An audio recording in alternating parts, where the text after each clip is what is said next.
Good evening, everyone. Myself, Dr. Neha Adlakha, and I will be presenting in place of Dr. Manpreet Kaur. The intimate ties, MGD and dry eyes. This is not working.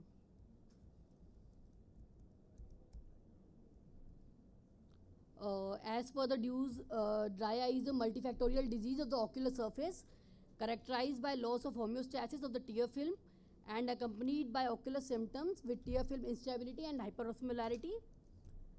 The International Workshop on Meibomian Gland Dysfunction described MGD as a chronic diffuse abnormality of the meibomian gland characterized by terminal duct obstruction along with qualitative or quantitative changes in glandular secretion which can cause ocular surface irritation and ocular surface disease.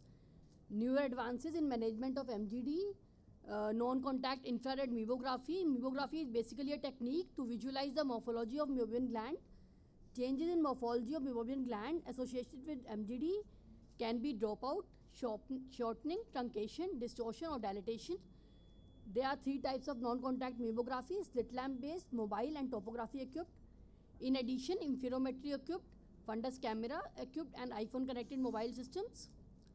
Tear interferometers like LipiView and DR1 alpha is used for dynamic meibomian imaging, measure lipid layer thickness and image meibomian gland structure. This is the image of meibomian gland dropouts.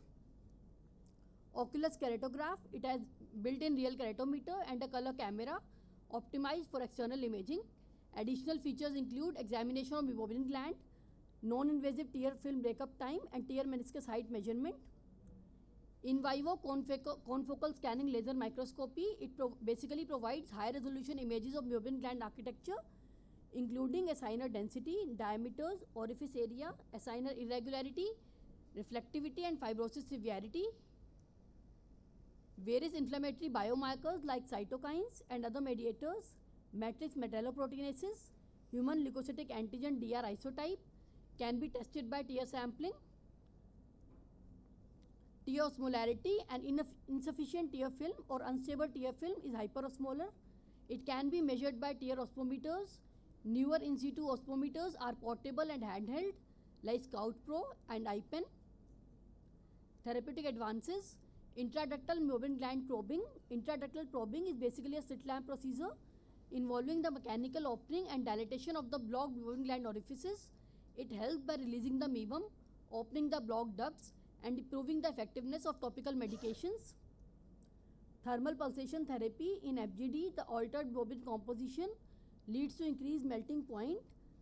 Heat helps by locally raising the temperature of eyelid, melting the instead meibum. Expression of meibum is an effective treatment method when combined with lid hygiene and hot compresses.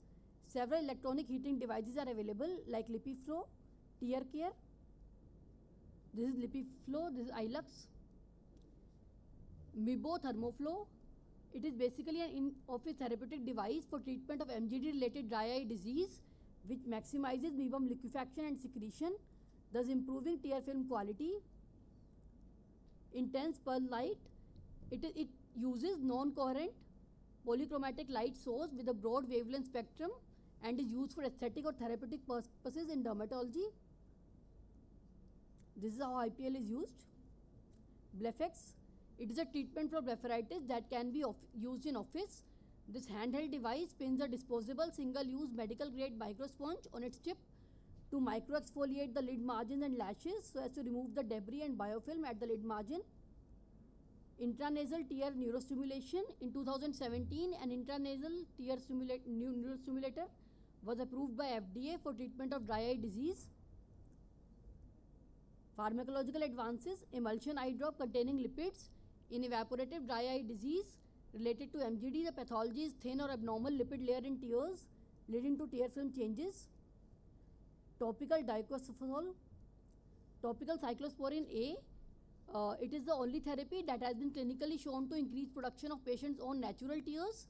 Basically, it's a highly specific immunomodulator that affects primarily T cells and decrease the inflammation of the meibomian gland and reduce their plumbing and dysfunction.